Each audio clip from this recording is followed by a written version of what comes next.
BBC One.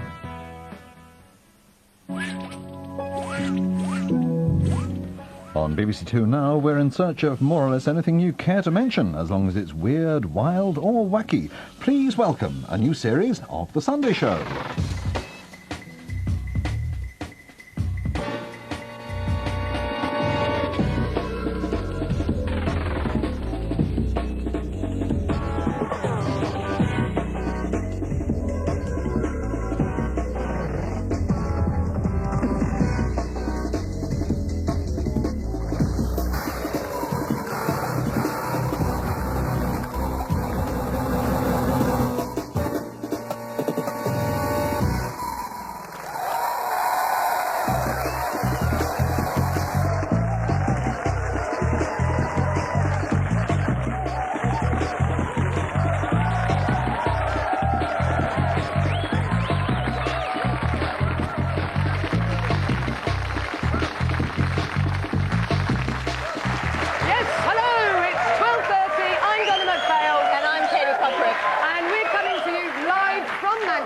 We're live from Manchester, aren't we live? Yeah! You didn't seem too sure for a minute there. This is the first show in a brand new series of The Sunday Show. If you didn't catch the last series and you're of a religious bent, then turn over. You won't like it. It's not songs of praise. I'm not for a herd. All right. Hopefully they've gone now. If you haven't seen the show before and you're not sure whether you want to watch us and something else, I'll just take you through the options you have on television this morning. This is BBC Two. Oh, who's that old bag? Oh, me. BBC One. Is the news, ITV and Pat Granada, and, oh dear me, I think it's a religious programme, I'll turn over, I'll be offended. And on Channel 4, you can guess what's on Channel 4 at this time, kind of every day on Channel 4 for 100 years, what is it, it's Little House on the Prairie, isn't it? And it's actually, it's the last, oh, it's there already, how fantastic. It's the last programme ever in Little House on the Prairie, which is a shame, doesn't matter how old Laura Ingalls gets, she never gets any more attractive, does she? So back onto BBC Two, and there we go, and if you've got a bit of a hangover, lie back, plump up your pillows, put your hands over the duvet cover where I can see them, and this is what's coming up in the next 45 minutes. On the Sunday Show, Dennis Bennett talks to Richard Wilson, Mark Little, and Chris Evans. Gary Perry attends a seance and talks to Pat Phoenix. And our new ambassador of culture, Andrew Maxwell, meets Gaz's mate, Jimmy Five-Bellies. All that plus Soapy Dick, the Magnetic Family, and the Sunday Show Choir. Okay, but first, the big news of the week, little Portillo, though, that, like, rabbit patriot has declared himself... Rabbit, yeah. I was going to say rabid, but I thought we're live. Say rabbit, get some animals in there. Yes, thanks, Katie. He's declared himself head of the SAS to beat up Europe, but we're going to completely ignore the important news and go for the trivia. We have on the programme Celebrity Dilemma. This is our new slot every week. We're going to let you, the viewer, at home, air your opinions on important issues of the day. Anything from something that gives you a slight frown of disapproval to things that make people run screaming into the streets with naked hysteria. Yes, issues that are quite frankly scary. Okay, and the first one, for example, should Liz Taylor marry again or just spend her money on a dog? Should Michael Jackson continue to play with children or play with himself for a change? This is the sort of thing we're going to be doing. And this week, it's the Infernal Triangle. Okay, it's the Princess and the Pea-Brain. It is the Carlings versus Lady Di.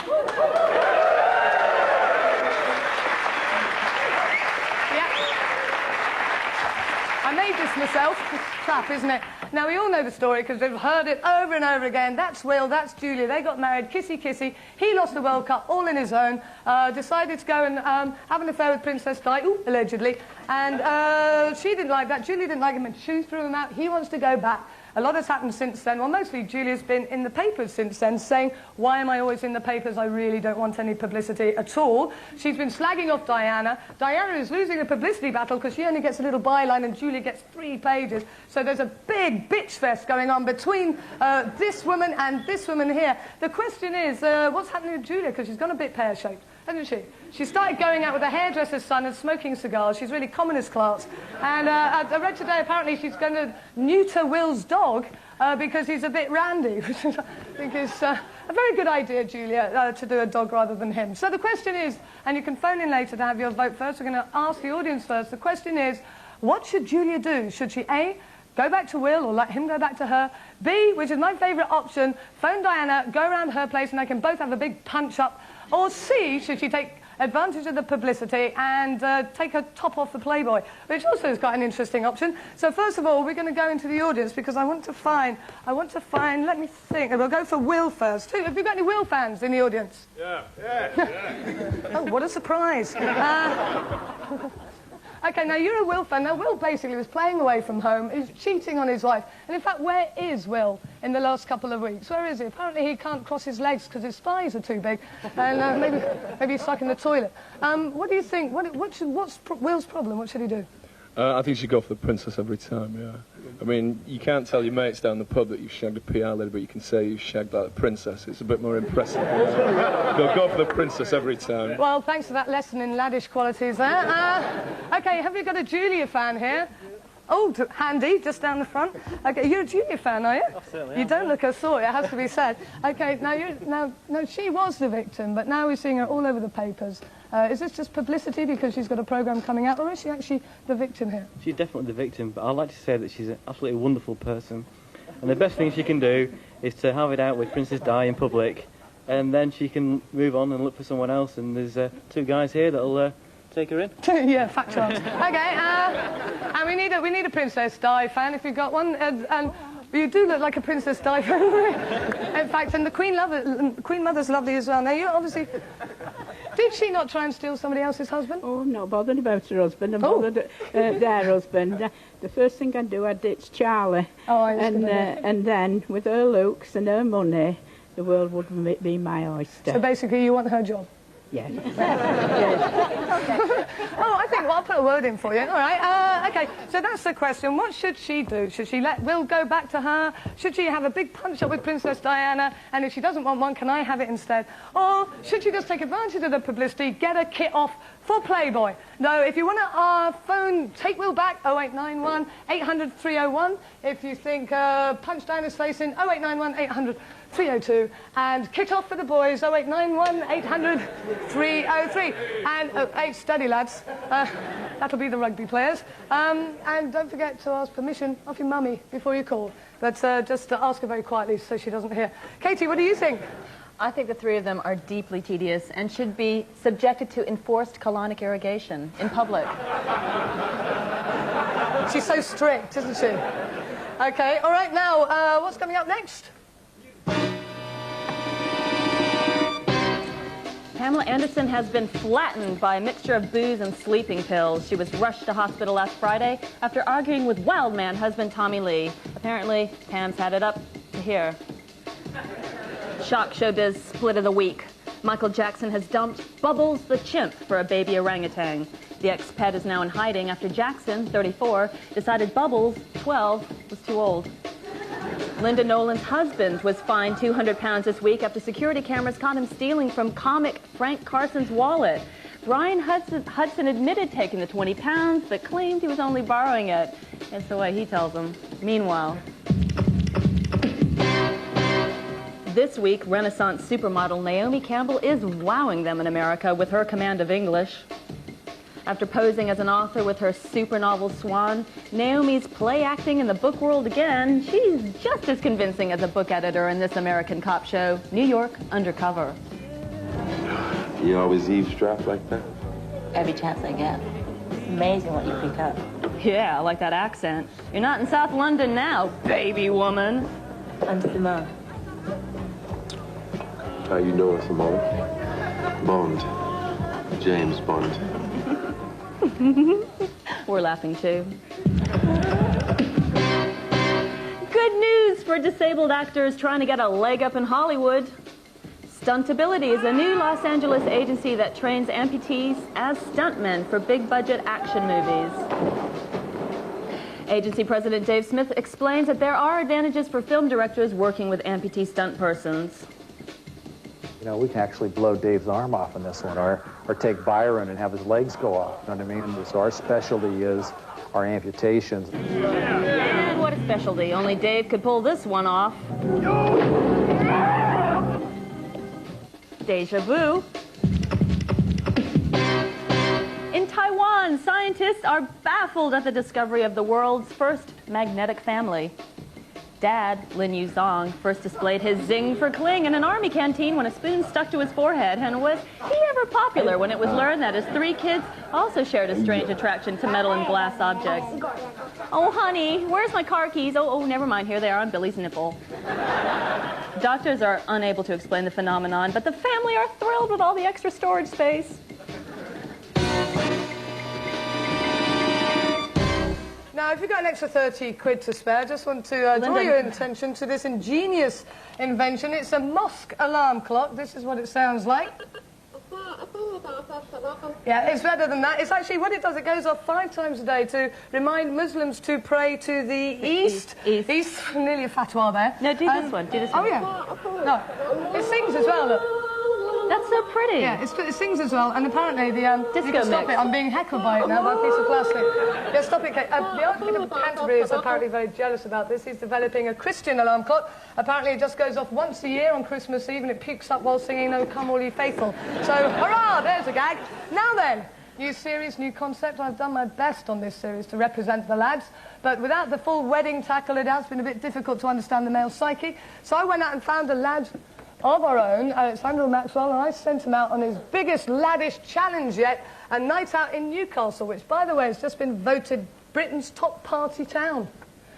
Next to Manchester, obviously. And who better to show him around Newcastle than Gaz's best mate, Jimmy Five Bellies, and you might find some of the following pictures disturbing.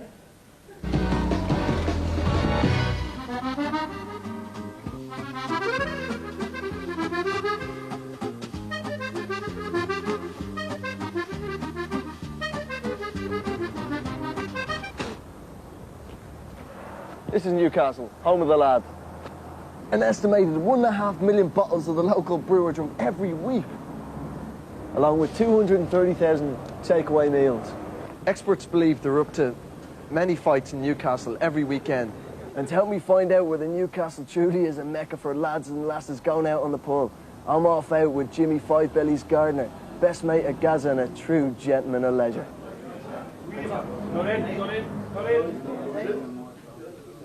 This is Jimmy Five Bellies, good mate of Paul Gascoigne and our guy tonight. Say hello there, Jim. How are you, lads? How's it going? And he's got me drinking his favourite tipple. He ordered them. What, a snake bite? Snake bite, sorry. It's disgusting. So I'm gonna leave that. That's all yours, and I'm gonna drink something a bit more Irish. So what exactly are you called Five Bellies? Just a nickname I got off Paul and years ago. From drinking? Just a nickname. It wasn't 5 bellies, it was 7 bellies. 7 bellies? So like you've gone down on 2 bellies? Got a 2 new eye. How much exactly can you drink? How much do you reckon you can? Maybe about 6 pints. 6 pints? An hour. Oh, yeah. What have we got in store tonight? What are we going to do? Well, travel down a big market next to a big market. Is that where all the lasses are? Right, wait. Plenty there for you, if you want them. What would be a good opening line, a Geordie girl? What was the good line? Good opening line. What would impress them? Just sleep on your stomach. that would impress them, would it? If she says no, say, well, look at that. Oh, God. Gaz is but one of Jimmy's 27 best mates, and they all decided to join us on a big night out in the town, in the hope of getting some free BBC beer.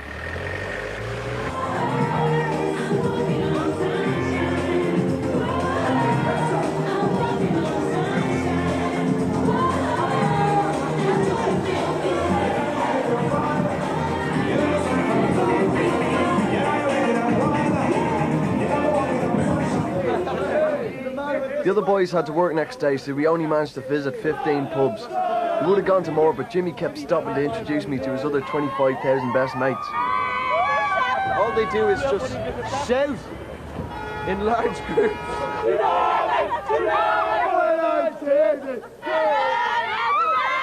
Brilliant. Even in winter, the girls are wearing what would be considered a night slip only 20 years ago.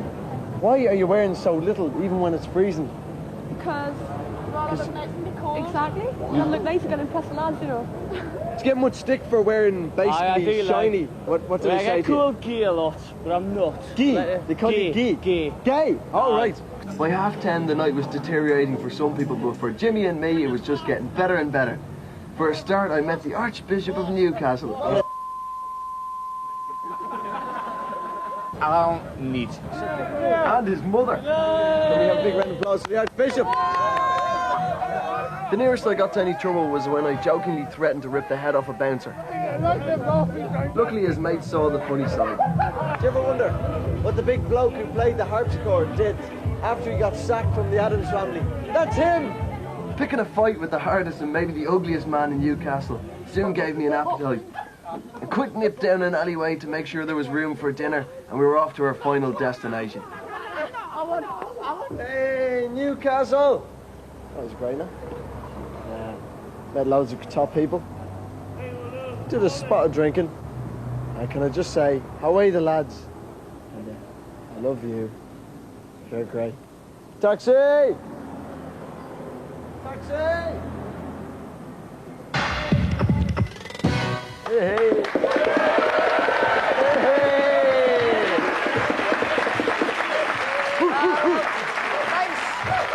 Hello, ladies! Oh, ladies, birds, if you don't mind. I'll never be called lady in my life. Now, is it hungover? Oh, yes, but it was worth it. They are brilliant people in Newcastle. Did you cop off with the ladies up there? They were feisty, yeah. Well, I tell you, they have a brilliant system up there. It's totally different. You know the way down here or anywhere else, it's just kind of like, what's your star sign, baby, and all this kind of stuff. Up there, it's just the lads and lasses hunt in big packs. And then at the end of the night, they just kind of get a bit drunk and start shouting across the road at each other. It's like, "How here, ladies," and "All right, lass," and all that. And then they just pounce on each other and pick off stragglers. It's a brilliant system. It's a brilliant system. Did you cop off, is what I wanted to know. You better believe it. You better believe it. But Jimmy Five Bellies, I mean, he's not exactly a chick he's magnet. a prince up there. They check love out that rugged charm. They love him. And the best thing about up there is, like, they have a totally different outlook on life. I was chatting to one bloke. I goes, when did you go out with your girlfriend? And he just kind of stared at me and just goes, "Gone out with your girlfriends for puffs." Okay, we'll see you next week. Thanks a lot, Max. Okay. Now then, it's been a busy week. I don't think you knew this, but apparently it's National Book Week this week, and actually National Poetry Day on Thursday. It's also National Asthma Week and National Back Pain Week, and it's also National Foot Health Week, which is a bit much. Why don't they just put the lot together, call it National Ponzi Hypochondriacs Week? The worst one of the lot is Foot Health Week. What is that? Foot health. Do you know 17% of the UK apparently think our feet are the least attractive part of our body? Obviously, you didn't bother asking Mick Hucknall that question. Apparently, you can tell a lot about a child's feet by the way he walks. No, I think it's just cacked in his pants, madam. And the thing is, this isn't like... but next year, apparently, they're having a day for neater-side partings. This is absolute foot fascism. This is what it is. Another example of the government trying to tell us what to do, isn't it? Vote Tory, pay your poll tax, remove the dead skin from your feet on regular intervals. Well, I think it's about time that we put a stop to this. I think we should all stand up for our right to have fetid feet. And apparently I'm not the only one. I have found an underground movement, and this is true. This is not a prop. The Foot Lovers Admiration Society, right? And they're all for getting foot lovers out of the closet, as it were. And they even have their own magazine, which, OK, granted, does look like a dirty magazine you get on the top shelf. And we had to cover our pants there because, well, they're dirty, to be quite honest with you. Filthy women. And I can't show you inside because it's a bit, bizarre. But it's basically, if anybody out there, you have disgusting feet, then buy this magazine because you can get friends. You can get people who don't mind that your feet look like something the vet would burn off a horse's backside. It's absolutely, it's a bit extreme, but basically I do tend to believe that they're right. That a bit more foot odour, there'd be a lot less unemployment. And I think what we have to do is get to love our feet. And so for that reason I brought one in here. And look at that. I actually managed to get one of these. I bought this from a very little discreet shop in the back streets of Soho. And look, it comes with its very own verrucas. Isn't that smashing? And the thing is, it doesn't actually come with a person. So if you have a problem with relationships, what you do is you get to love the foot first, move up to the kneecap, possibly the thigh. Would you like to have a look at that? Yeah, go on. It is. No, give it back. I'm fond of it. And look, its toes even stick together like a real person's. Look at that. Can you do that with your toes, pal? I hope not. Can you do that? It's made of silicone. My dad can do that. Yeah, and he's got a knife. Anyway, what a weirdo. Now, on to over somebody who loves to put his foot in it. It's absolutely superb. I know it's the moment you've been waiting for. It's a rather shy and retiring Dennis Pennis.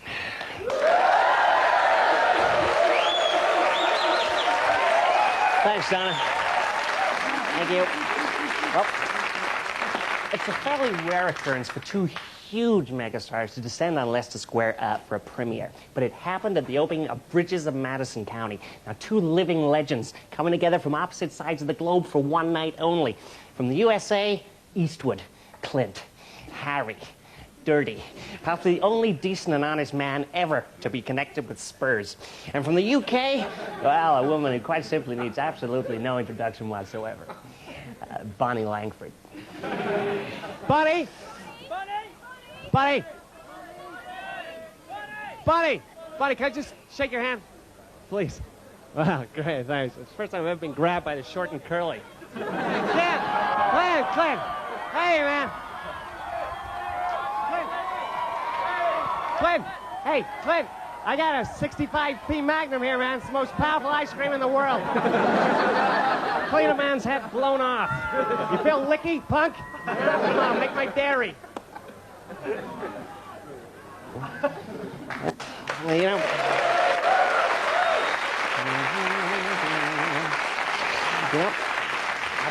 I've always thought of Clint Eastwood, you know, as a bisexual horse. You know, I mean, the guy's a stallion, but he was also a mare. Definitely a ladies' man, but spent an enormous part of his professional career by chaps. I guess the English equivalent of someone like Eastwood would be Richard Wilson. Mean, moody, mysterious, and uncompromising. Hi, Richard. Hi, how are you? I'm very well, how are you? I'm very well. Can we have a brief chat? Did you ask for an interview? I did, yeah. I don't remember being asked. BBC. Oh, could I have an interview, please? Please. I've come a long way. Where do you come from? Just over there, in Burger King. Right. You got some friends in the political world? Of course. I'm a bit strapped for cash. There's no way you could get this bill through Parliament for me, could you? I mean, on the house. I'll have to read it first. Use your contacts. Yeah, read it, I'll sure. I'll try. It's kosher. It's kosher. If it's politically correct, I'll see what I can do for you. Now, answer her. But the one question that you don't like to be asked is, are you similar to the character Victor Meldrew? Now, I completely understand that. Stupid, utterly ridiculous question. Why don't you just off and get out of my... The question that's enough. That's not my question. That's not my question. Oh, sorry, it's not. No. That's the question you hate being asked. Oh, that's right. So what I want to know is... Yeah. Are you similar to the character Victor Meldrew? Not at all. No? No, it's all done with acting. I gotta run. I don't want to brag, but if I die, I'm going to be 14 inches in the grave at least. Oh, all right. Very nice to meet you. At last.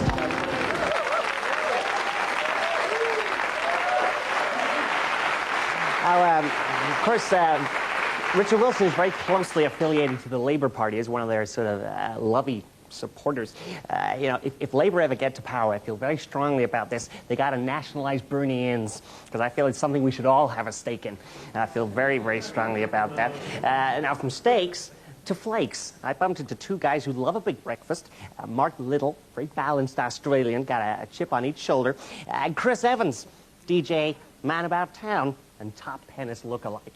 I'm very surprised you didn't cop up with Paula Yates, you know, because she likes a bit of Aussie stand-up. She doesn't mind. Maybe you're a little bit too little. What do you think? Yeah, well, you'd know, Dennis. Skin is so dry. You still on those cheap Aussie soaps? Better than cheap Tommy gags, I suppose. Easy, Tiger. Easy, man. Listen, I was thinking the other day, the Neighbours and the Big Breakfast are very, very similar. They are. At the end of the day, basically, by tea time, they're both a load of crap. That's right.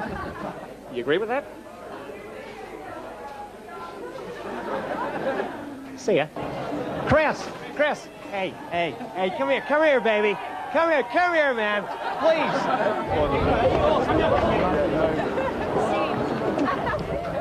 Chris, can I just have a kiss? Just a kiss.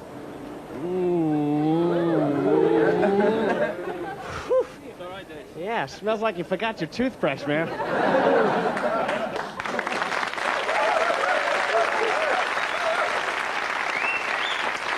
Now, I can exclusively reveal that unlike myself, Chris Evans is not a natural redhead. I saw him hanging around London during the summer, had blondes all over his arm. If you're worried about the kiss, don't worry. It was completely tongue-in-cheek.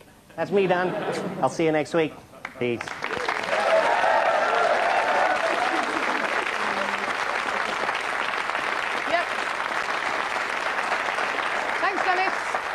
He'll be back next week, and it's about, well, it's in fact 6 minutes to 1, and this is what's coming up on the programme until 1:15.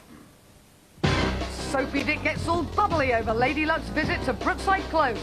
Madonna's not exactly quaking in her skates as Tonya Harding launches her new singing career. But she might be after she's heard the righteous Sunday show choir. Right, that's it. We've got 5 minutes, about 5 minutes to call for the celebrity dilemma. Don't forget, option 1, have Will back is 0891 800 301. Duel with Diana, 0891 800 302. Kit off for the boys, 0891 800 303. Ask permission from, oh, I don't know, Katie. No, joke, your mum. Obviously, now, if you're too hungover and you're still lying around in bed and you haven't gone out for your newspaper yet, well, we've gone through this morning at the crack of dawn at Sparrowfart to pick out some good stories so you don't have to bother. Katie? Well, as you can see on the front page of just about every colourful, small-scale newspaper, we have poor old Pamela Anderson just flat on her back. She's running around like a chipmunk with her head on fire all the time and getting into all sorts of scrapes. But jostling with jugs for the front page of the Mirror. Also, Butlin's 99p offer. Lots of fun for only 99p. Moving quickly on to something maybe a little bit more edifying. We learned that Saddam Hussein, that nutty funster, well, he's put his foot down. I mean, it's a bit surprising because he is a family man, but he's having a little bit of... Foot I think it would be that foot, or even possibly this banana. But the problem is that his son has had a big... Sorry, that is really sticky. His oldest son has a real thing for cars, and he's got a stable full, a garage full of 100 imported cars. And good old Dad's nipped down in the middle of the night and lit the whole thing up. He's put a bonfire to it because the kid keeps bumping off his cousins and stuff because it's all over cars. If the kid is 35 years old, you think he ought to grow up. Also, this caught my eye. There's a story here about our real original ancestors, not the chimpanzee, so Bubbles can just forget about it. It's a new kind of monkey they discovered. Well, they discovered it in 1929, a bonobo. And apparently the thing about it is we have developed from the bonobos, and the things that are interesting about them is that they're a female-dominated species with a love for sex, recreational sex. They also practice oral sex, which is kind of interesting. Do they? Now, finally, what we is go oral to... sex exactly? I don't know, but the monkeys did it first. So the thing is... And they always do it better, I hear, as well. News of the World are here with the first word on politics. You might be interested to know. Comic Jim Davidson has revealed his dream to become a Tory MP.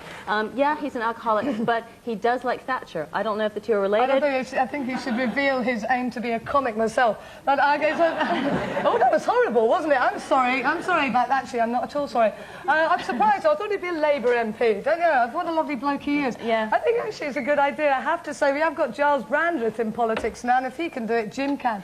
But I do think we should have a few comics in politics, don't you think? Because it's boring, isn't it? Yeah. Have you noticed today, if you're watching us, you won't do, but all the political programmes on a Sunday, and okay, we have religious programmes on TV on a Sunday because it's a day of the Lord, and we also have to have political programmes on a Sunday because it's a day of the House of Lords.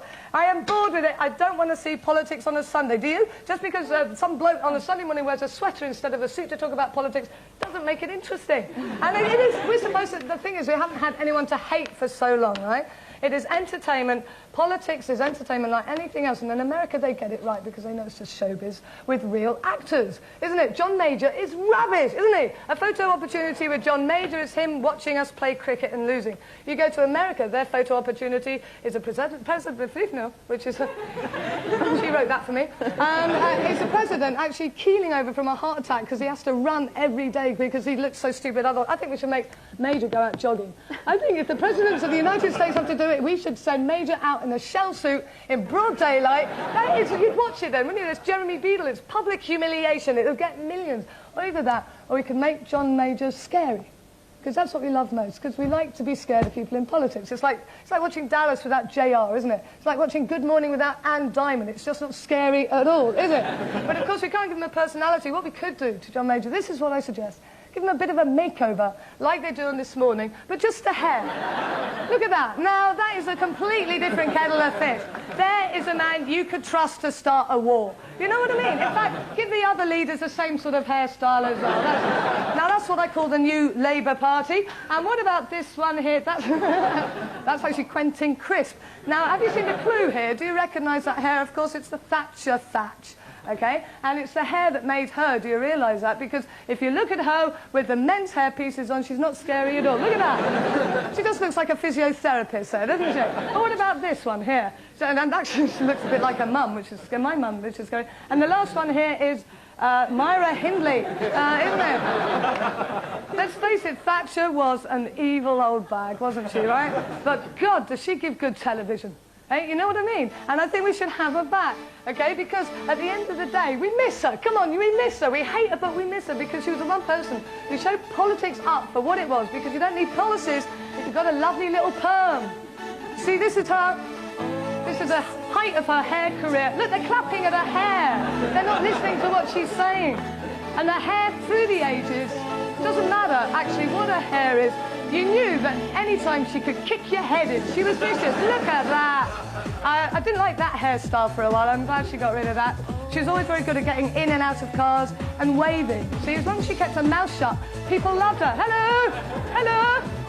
See, that's not actually her hand. She gets someone to do that for her.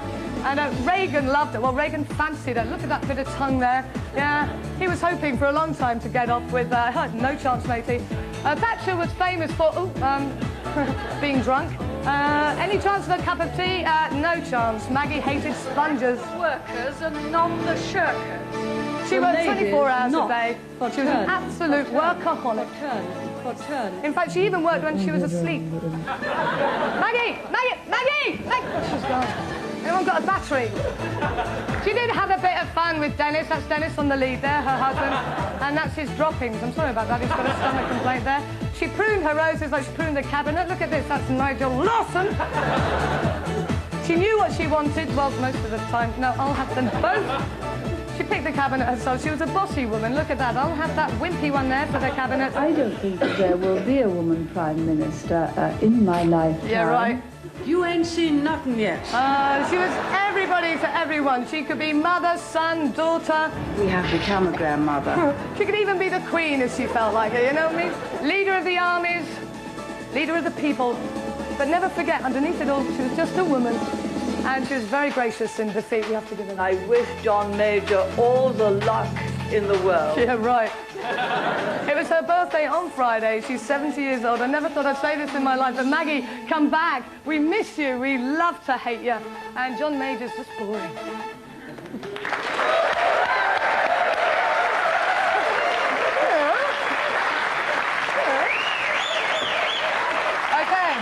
Seen any of those things before. You don't realise. I don't know one thing about it. But now, Are you going to do the ink or shall I? I think I will. All right, go for it. We're going to go over to a man who can squeeze into more tight places than a cotton bud in an orifice factory. Soapy Dick, Richard Arnold. Thank you. Thank you very much. Well, what a lager I'm in this week. Basically, let's take a look back on the week in soaps. First of all, the Big C reared its ugly head in Ramsey Street when Annalise discovered she had skin cancer. But as always in Neighbours, it only lasted 2 days. So she's on the mend and she's back on the Factor 30. Well done, my love. But down on the street, not such good news for Bed. Apparently, Rita has failed to trump up the cash that the Queen of the Street needs to buy the Rovers. It seems the merry widow, Rita Sullivan, couldn't even rustle up 30 pieces of silver, you Judas. But perhaps Bet should send a begging letter to Brookside Close because they've been popping champagne corks all over the close this week. First of all, Mandy gave birth to a bouncing baby girl in the back of Dicko's mobile delivery van. And of course, Rosie and Eddie have won £100,000 on the lottery. 5 numbers plus the bonus ball, we're Quincy! Are you sure about this? With this money, we'll be able to afford Ken Dodd's solicitor. Now, come on, girl, get your coat on, we're out celebrating. Bottle number 2. Yes! Still can't believe it. Us, 100,000 quid. Look at all that money and it's absolutely wasted on them. What I could do with 100 grand. But I'm not bitter at all. In fact, I've brought someone into the studio today to help the banks come to terms with their newfound fortune, because it's no mistake. It's no, apparently, lottery winners all the time. They complain that wins just ruin their lives. So with me in the studio is financial advisor to the stars. In fact, he's my own personal financial advisor, Ivan Massal. Thank you for coming in, Ivan. My pleasure. Now, you saw the scenes of jubilation down at number 9 Brookside Close here, and as I say, it is absolutely wasted on them. But how long before they come crashing down to earth? Will it ruin their lives? Well, I don't know the banks personally, and I'm sure they will come crashing back down to earth, but they seem pretty sensible people. Well, you say that, Ivan, but they've already splashed out on this rather attractive 4x4 convertible car, and they're actually keeping the money under the bed in a bag. Now, what sort of bag do you think they should keep it in? Well, I'm not altogether sure that a bag's a good idea. If you ask your insurance company, they'll recommend a safe that would hopefully hold £100,000, but you can get one that will hold £30,000 maybe for about 400 quid. 400 quid? Yeah. Well, I'm glad you said that, because look, I've actually made a safe earlier, and this is a replica of the safe, perhaps that the banks would buy. Now, had I known that, I would have made 3 actually, Ivan, because we can only get the 30 grand in here, but that'll do for now. So let's slide it into my scale replica of Brookside House, which I made last night. I was up all night making this. What do you think, Ivan? It's pretty attractive, isn't it? Yeah, pretty. Much like myself. Now, what I'm going to do is put the safe inside by this attractive mural. We'll get rid of all this tat here, because, let's face it, I couldn't live with it. It's no wonder they've got marital problems. Now, how could they improve the house, Ivan? Well, I don't think any amount of furnitures or furnishing is going to improve that house. I think what they've got to do is do something substantial with the structure. Right. I see landscape gardening and swimming pools. Oh, well, you don't want to be digging on Brookside Close, do you? Because you never know what you're going to find. But let's steer clear of the material. Let's go to the marital room, because basically they've been having a lot of trouble in the bedroom department ever since Rosie had her bits done. She's had a bit of trouble. They wanted a baby so badly. Can the money save their marriage?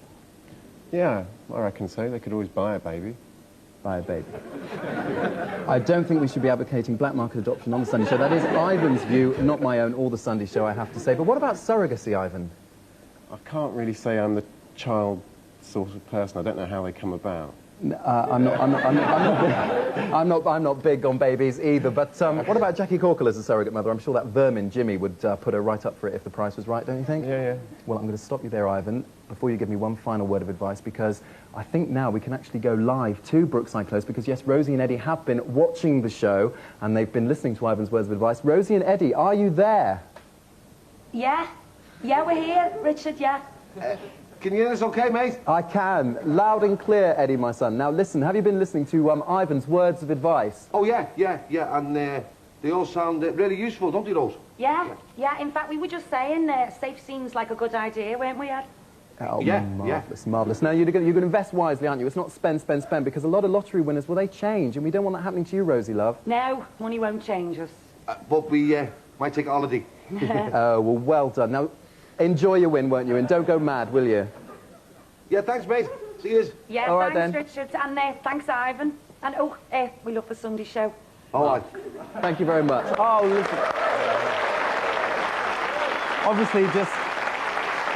They're obviously just a wee bit nervous, aren't they? Because it's actually their first time on the television. Bless their hearts. Wee bit nervous there. Thanks for coming in, Ivan, although it is all about me.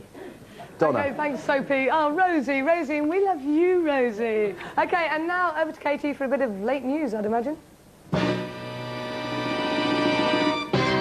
Shocking news just in. Coronation Street fans will be chilled to learn that the late Pat Phoenix, who played Elsie Tanner and Corey, has made spiritual contact with her old pal Lynn Perry. In a recently filmed seance, psychic Billy Roberts told Lynn that Pat was watching over her from beyond the grave. Because she obviously wants me to make it known and to let you know that she is also a guiding light and helping you. Now, I cannot understand to this day why my answer machine, which wasn't attached to anything electric, anything, just went tick, tick, tick on the settee. And what I've done is I've just made my mind up that that was Pat letting me know. When the Sunday Show contacted Lynn Perry for comment, she said her recollection of the seance was hazy. Disgraced ice skater Tanya Harding, the one who didn't have anything to do with kneecapping her rival Nancy Kerrigan, is taking a bash at yet another new career. After previous attempts as a blue movie star and then as a straight-to-video stunner, Tanya has relaunched herself again, this time as a singer. Her band's called the Golden Blades, and the Sunday Show has these exclusive pictures of their festival debut.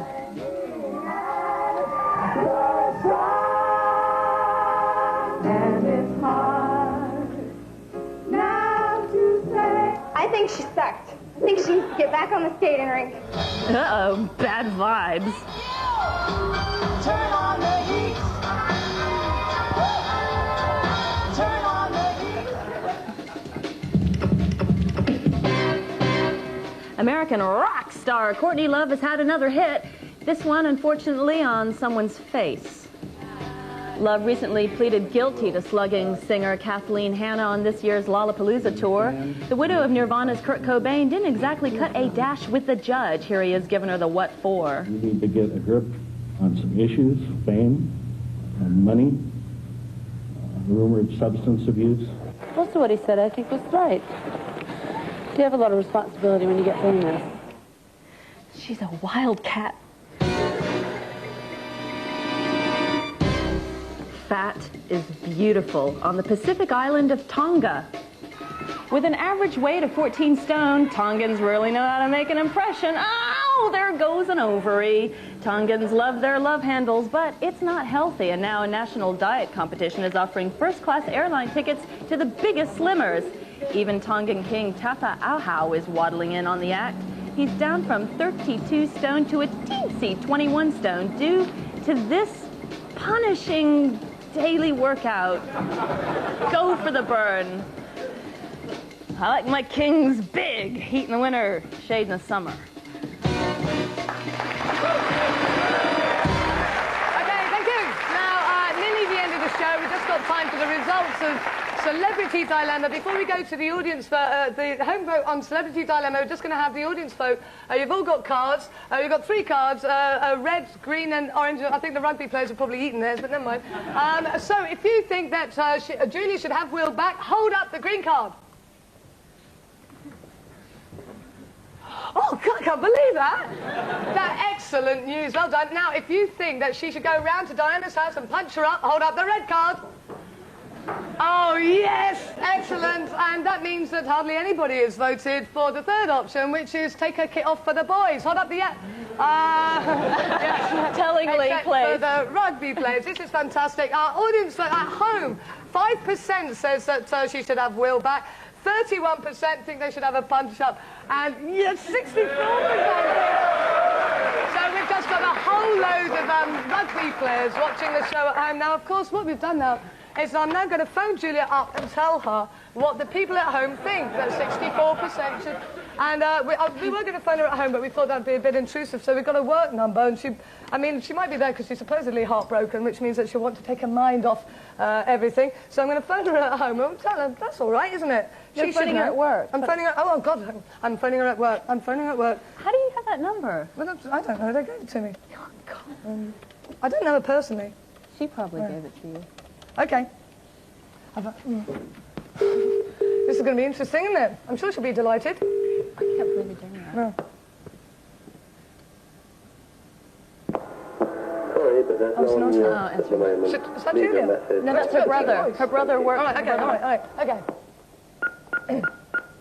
Hi, Julia, it's Donna McPhail from The Sunday Show. Hi, how you doing? Listen, I was just talking to you and a couple of million people about your dilemma. And just to let you know that the people of the UK think that you should carry on taking advantage of the publicity, as you have been doing, and take all your clothes off for Playboy. So I'm sure you're glad about that. We've given you another idea to keep your face in the papers. And see you soon, darling. Bye-bye.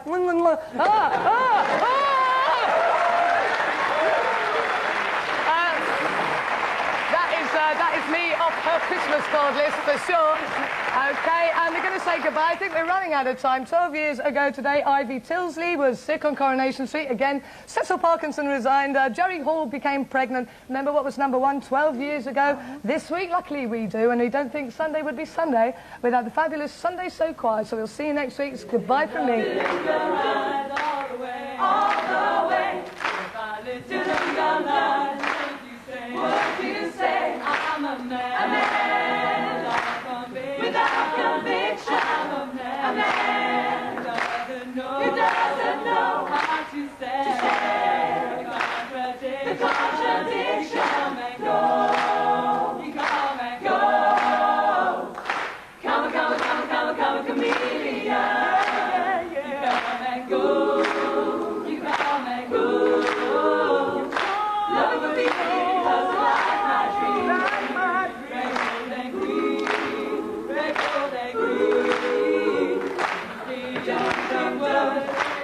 every day.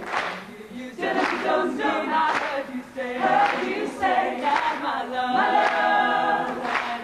was an addiction. We play. Our love is strong. When you go forever. You go forever. Sing along. You sing along. Dear Dilemma. Star-studded advice. Real problems. Real-life dramas. On BBC Two. Don't miss it.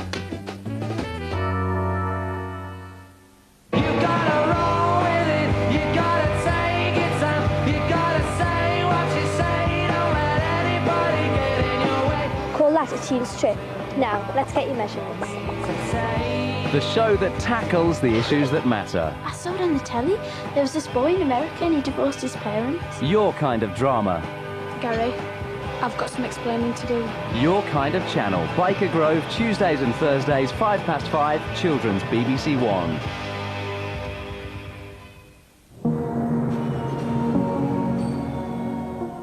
And now on BBC Two, we're on tour around the UK with Oasis in the Ozone.